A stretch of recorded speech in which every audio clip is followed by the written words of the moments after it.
Let's look behind the tabloid headlines and discover how this great fighter became the fallen champ.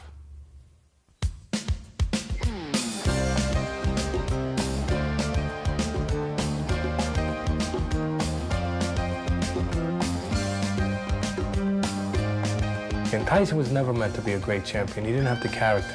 He was meant to be a shooting star.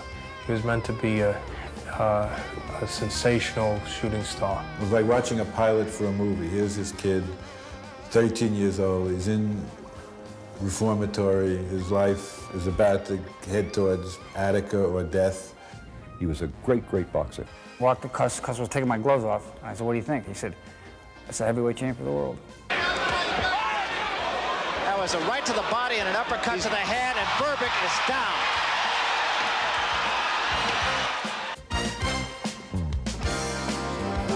And he's down again and in serious trouble.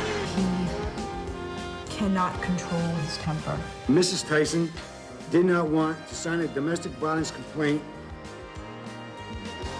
He was a womanizer. There's no other way to describe him. He loved women, and women loved him. And I was like, hey, no, get off me, please, get off me. And he was like, don't fight me, don't fight me. And I think that Mike Tyson is unjustly incarcerated.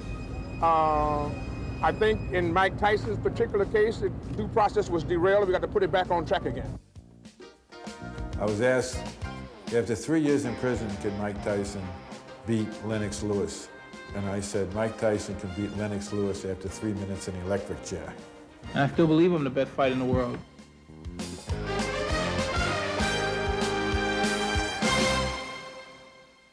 Michael Gerard Tyson was born into crushing poverty on June 30th, 1966. Tyson doesn't like to talk about his early days on the streets of a Brooklyn ghetto. There are no pictures of his mother, Lorna, but Michael was the third child in the family fathered by Jimmy Kirkpatrick. Kirkpatrick never married Lorna Tyson, so it was her last name that he was given. The Tysons, close to destitute, lived in Brownsville, one of Brooklyn's toughest neighborhoods. Kirkpatrick abandoned the family before Mike's second birthday. And some would say Tyson spent most of his first 25 years searching for a father figure to replace him. Young Mike was physically huge, but he had a sensitive nature, a high-pitched voice, and a lisp. The other children in the neighborhood picked on him mercilessly, taunting him with the name Big Head Mike. Friends say Tyson probably started fighting on the street as a matter of self-preservation as much as anything else. Perhaps it was for food and money to survive. Perhaps it was rage born out of the teasing and taunting he'd endured.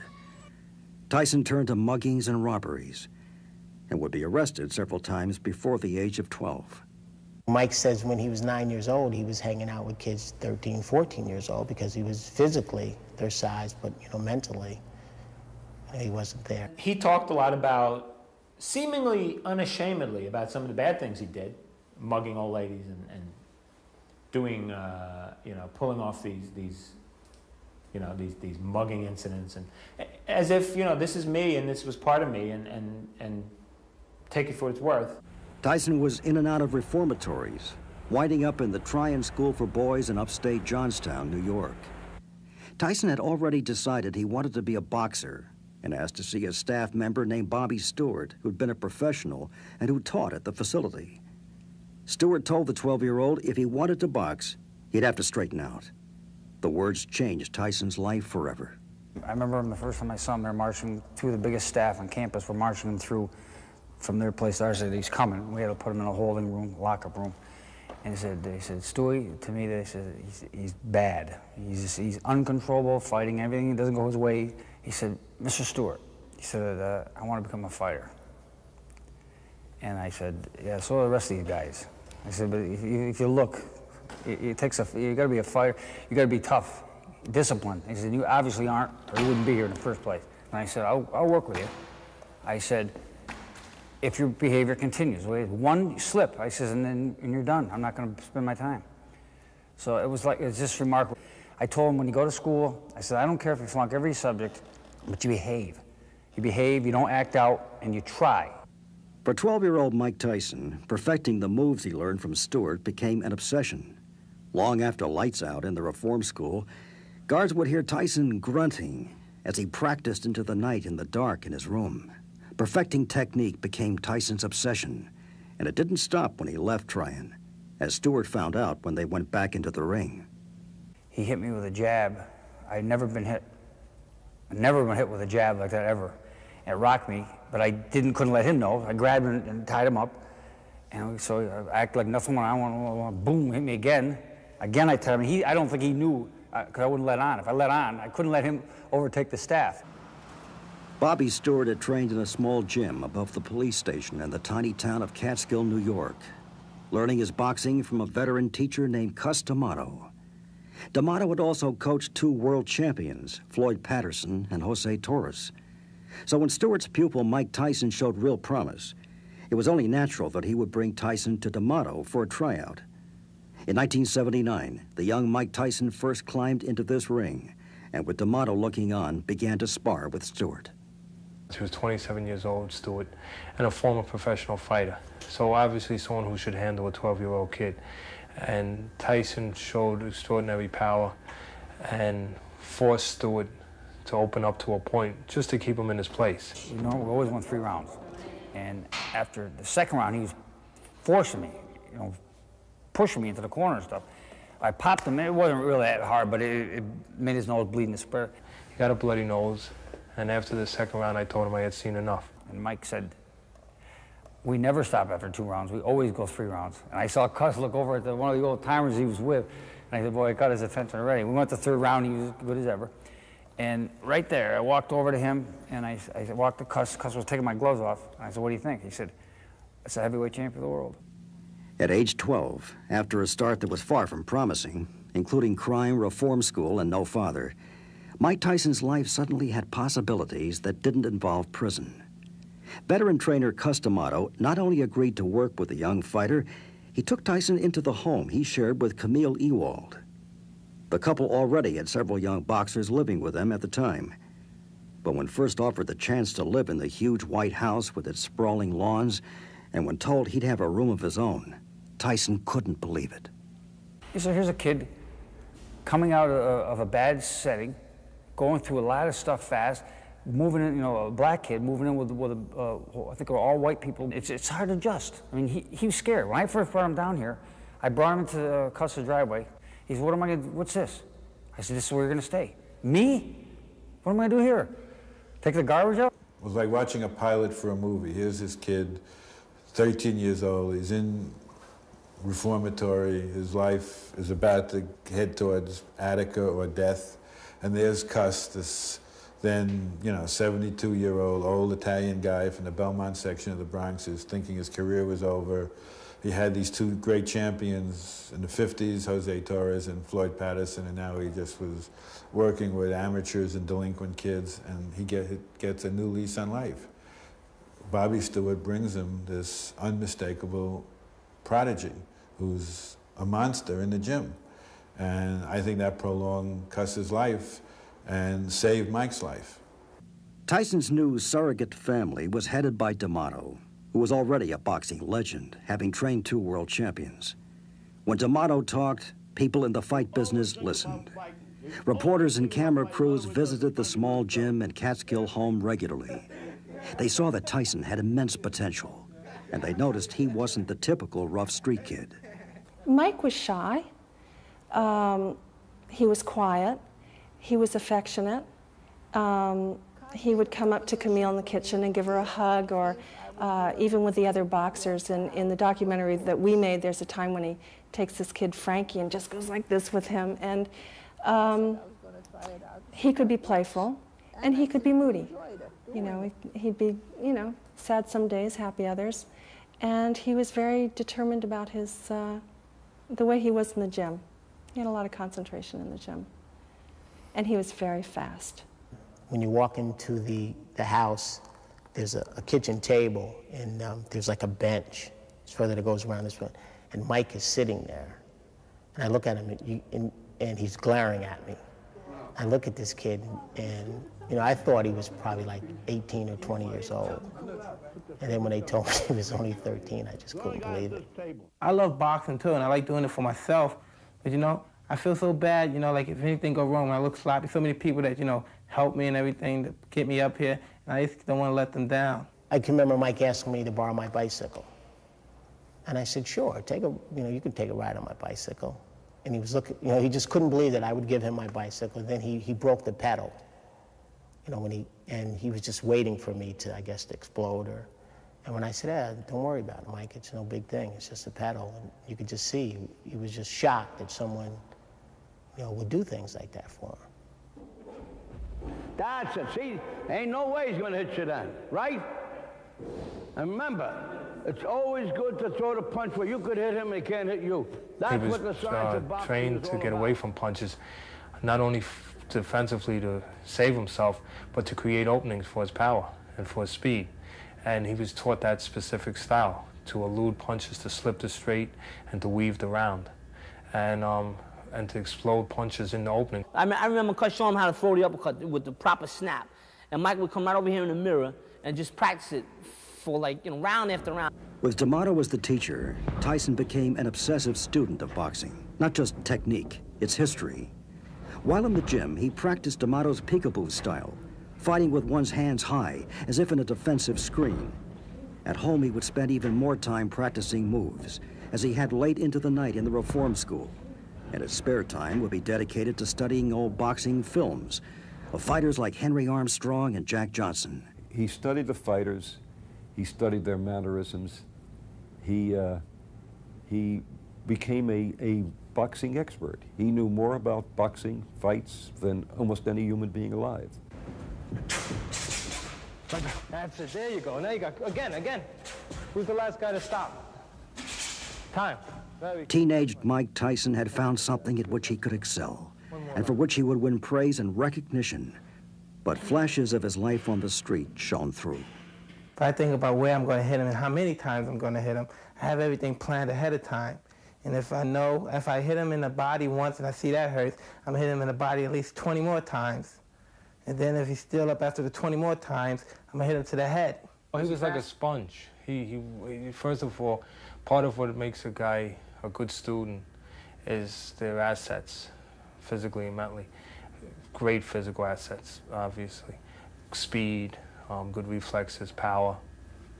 And he had an innate intelligence, which we later found out. But one of the great assets and qualities you need to be a good student is interest. I remember he was about 17, and I went up to his room in Catskill, and I said, well, what fighters are you watching now? What fighters do you admire? And he started to talk about Rocky Marciano, Tony Canzoneri, and Carmen Basilio, 3 white guys. And I said, well, why are you studying them? And he says, they all had short arms, they all had to fight guys taller than them, and I want to learn from them how to get inside and overcome a reach disadvantage. I can remember one day we were sparring, he hit me with just like this ungodly body shot, and it knocked the wind out of me. And I was saying to myself, if he throws another punch, I'm falling down, you know? And I was like, the only thing I could do would feint a punch.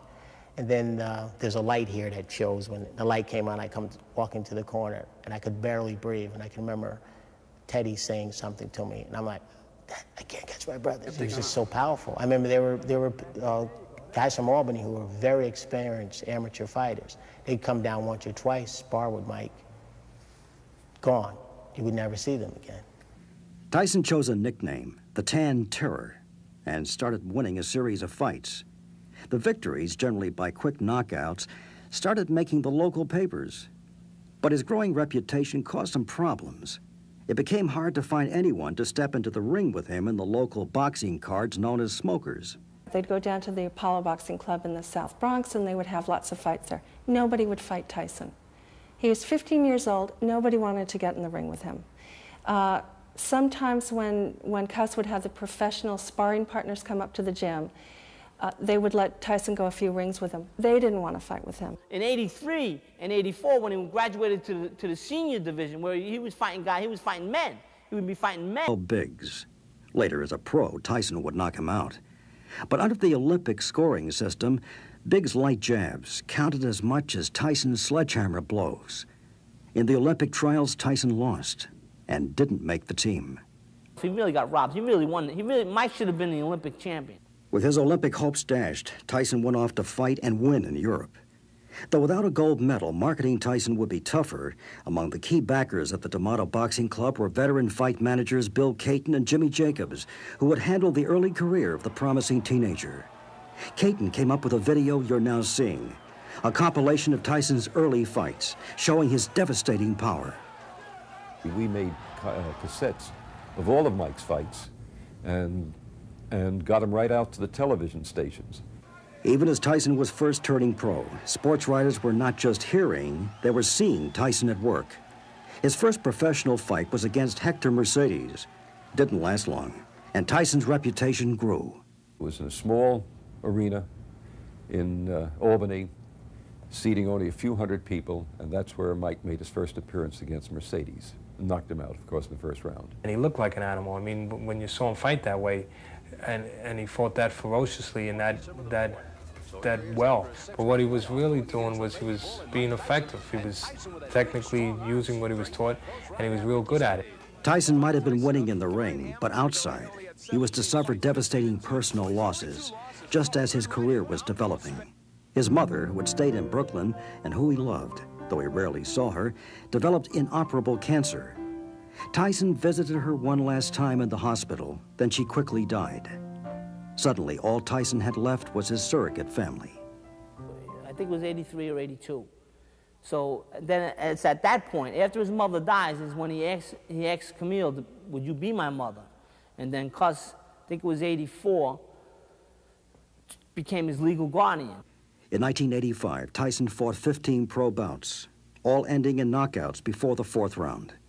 But late in that year, as he was marching towards a shot at the heavyweight title, Tyson suffered what would be the most devastating loss of his life.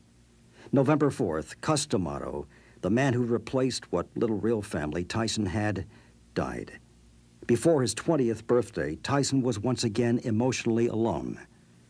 The championship fight was 10 months away, but the lessons D'Amato had taught him were what kept Tyson focused as he prepared for the match.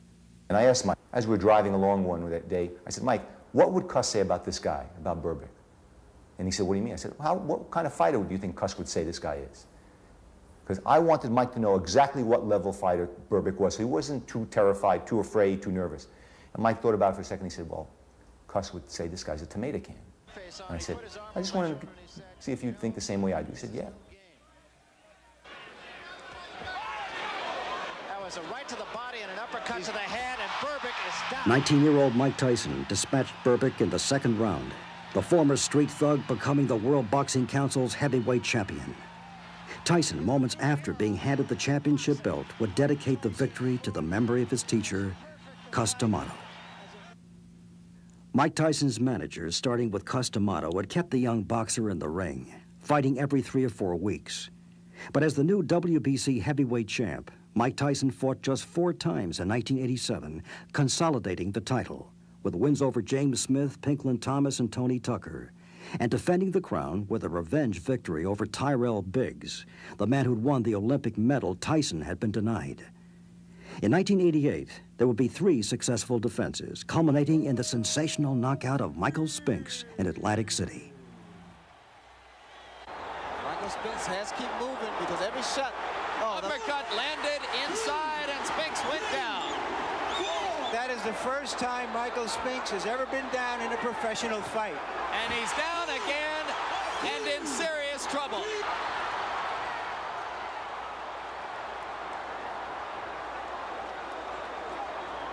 Now we know why Butch... But Mike Tyson, the shy kid from Brooklyn with a lisp, had discovered women. Or, more accurately, they had discovered him. He had called himself the Tan Terror as a teenager. But now the papers were calling him Iron Mike. With fame and money comes attention, and then, you know, things like a lisp or being this big imposing guy, you know, and now all of a sudden your money makes you look good and they don't hear that lisp. He's Mike Tyson, he's heavyweight champion of the world. Women are literally lining up to meet him. He can pick and choose, and That has to be, for a guy who didn't know how to handle women to begin with, an absolutely devastating experience. I mean, it's a kid running amok in a candy store. When he knocked out Larry Holmes, he had Robin Givens in one section, Naomi Campbell in the second section, and Suzette Charles in the third section, and they were all very classy women. He fell in love with Robin Givens. Let's get the lead out. Yes, dear. Mike Tyson, the world heavyweight champion, had fallen in love. She was an ambitious young actress whose mother always seemed to be in the picture. He was the champ, worth millions, with the potential for hundreds of millions, but considered immature. The match seemed improbable, but the relationship blossomed suddenly. Wow, this is great. Unbelievable. I'm with Robin Givens, the star, head of the class. She had gone to Sarah Lawrence. I think she was higher class than he ever thought he would obtain. And I think one of Mike's weaknesses was that he always had very low self-esteem. We fight Larry Holmes. I'm not exactly sure how it went. Before the fight or right after the fight, Robin Givens tells Mike Tyson that she's pregnant with his baby. Ruth Roper gets on the phone to Jimmy Jacobs and Bill Cate and says, your fighter has made my daughter pregnant. I want him to marry her. Mike Tyson and Robin Givens were married on February 7th, 1988. Givens would announce she'd had a miscarriage shortly thereafter. Despite that, there were hopes in the Tyson camp that the marriage to the actress would work out.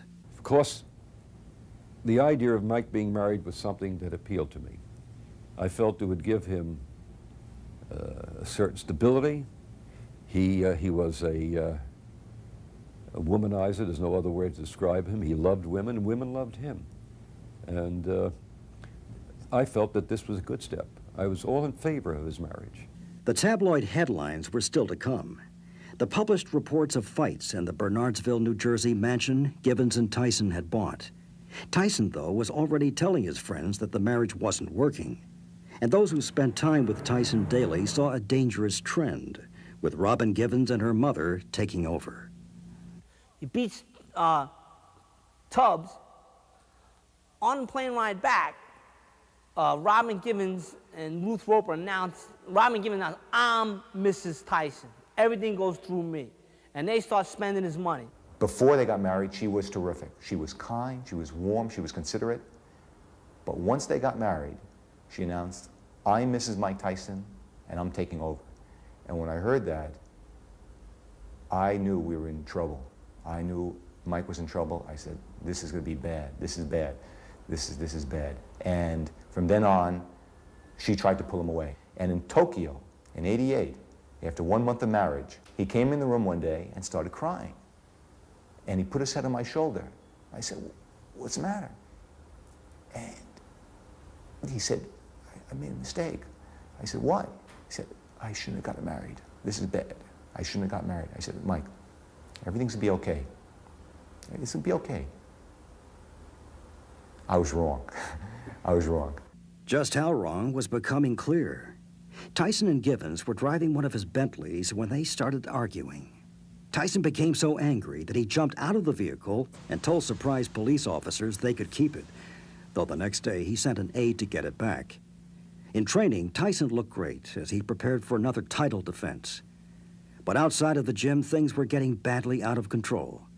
Robin Givens' mother, Ruth Roper, was painted in newspaper stories as the architect of a scheme to grab Tyson's millions.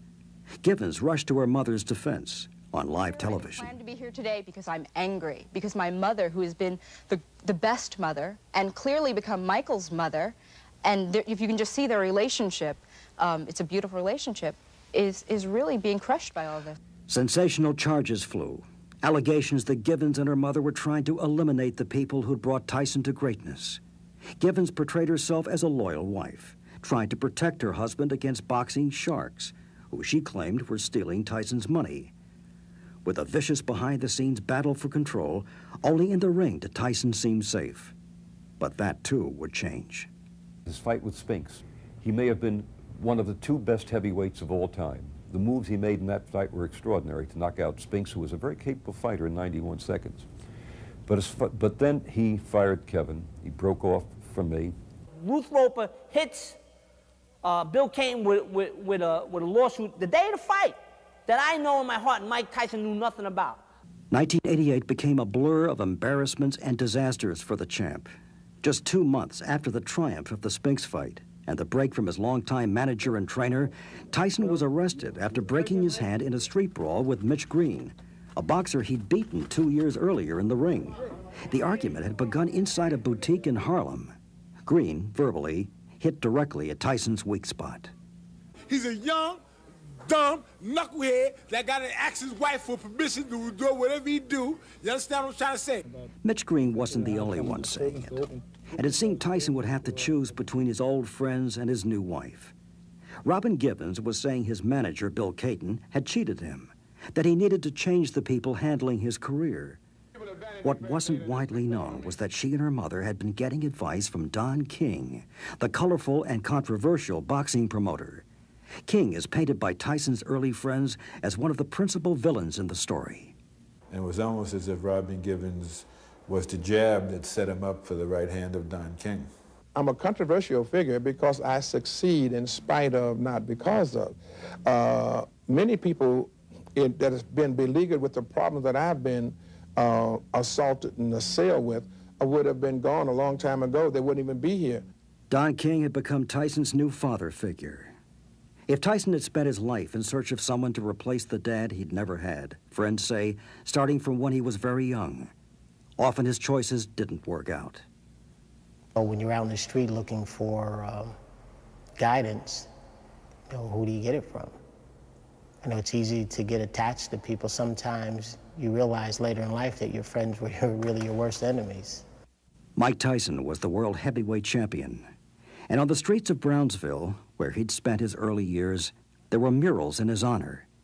But in a throwback to his days on these mean streets, Tyson had broken his hand in a street brawl. Behind the scenes, Tyson's personal life had become increasingly bizarre. The arguments between Tyson and his wife, Robin Givens, continued and escalated, with rumors being printed in newspapers about the most intimate details, some of them completely false. They inserted into Mike's head that Robin was having an affair with Donald Trump. This was the beginning of the end, because this did two things for Don King.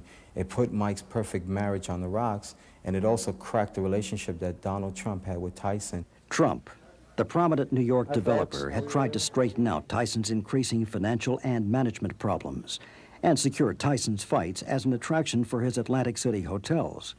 For a while, Trump added stability to Tyson's professional life, but his personal life was increasingly troubled. September 4th, 1988, Tyson was raced to a hospital after he smashed his wife's BMW into a tree. Robin Givens rode in the ambulance and almost battled with photographers trying to take Tyson's picture. Give the guy a break, okay? Give him a break, damn it! Give him a break! But a newspaper claimed Tyson had attempted suicide after another argument with Givens. So if anybody wants to kill himself, would he hit the side of the car? He would go straight for the tree. He went on the side of the car. It's scary because I was standing right over here. I knew it wasn't Mike trying to commit suicide. What I did know is Mike can't drive at all.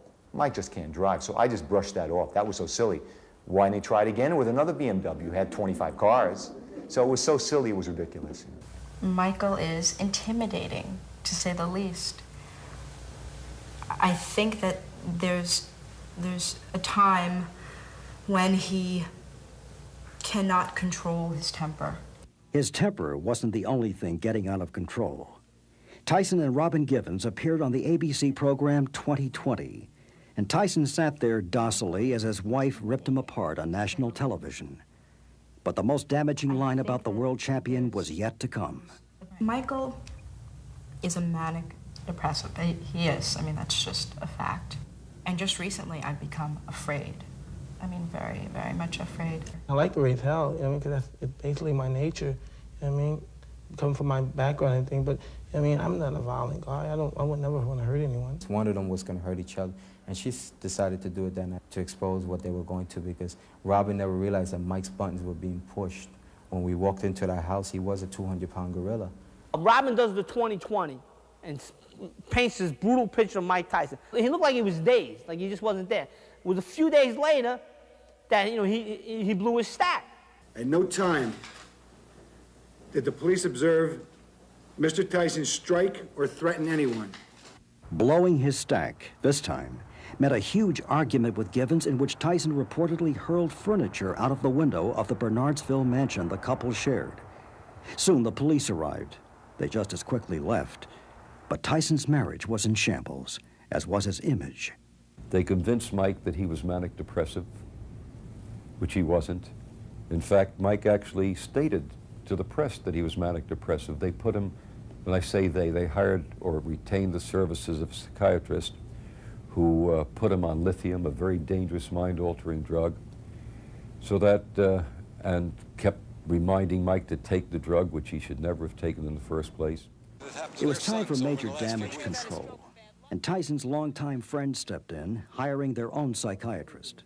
When I saw him, he showed no sign whatsoever of psychotic thinking or behavior, and none of the criteria that are required to establish a diagnosis of manic depressive illness. Givens was on the way out.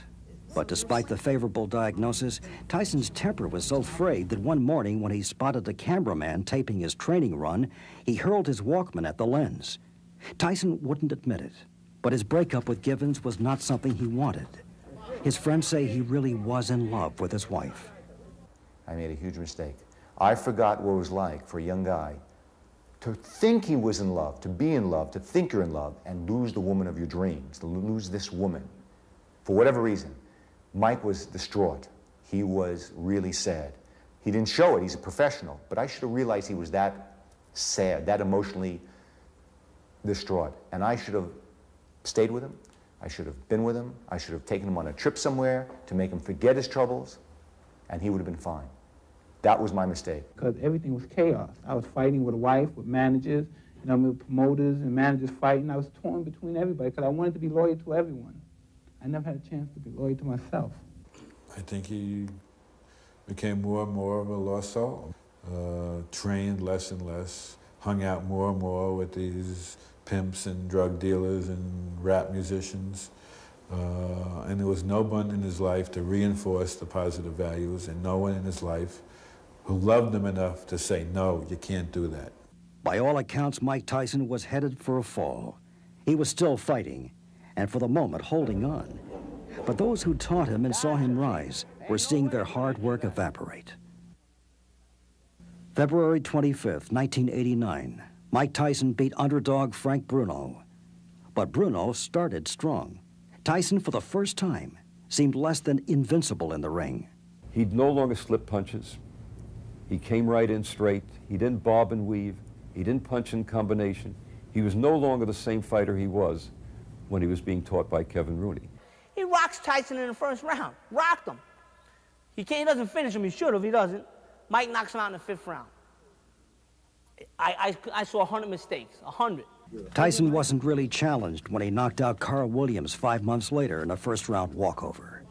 His next scheduled bout was with Buster Douglas, a title defense with someone who should have been an easy opponent, but Tyson seemed to have lost his intensity, the animal power that had propelled him to the top. He was overconfident, out of shape. Buster Douglas was in shape and proved it, blasting Tyson hard. Douglas landed that punch, but he was beating Mike the whole fight. And if you look at that fight from the introductions on, Mike was not himself. His mind seemed a million miles away. He lacked that animal intensity. It was like an imposter had invaded his body. Mike never trained for that fight. Mike was in no condition for that fight. Mike's techniques eroded, and when the other guy starts throwing punches, Mike starts getting hit because he doesn't practice the techniques anymore. And when you add the combination together, and a very finely tuned Buster Douglas, confident, trained, at the right spot at the right time, very relaxed, trying, doing his best, it was the wrong combination for Tokyo. And Mike got knocked out in 10 rounds. It's over. It's over. Mike Tyson has been knocked out.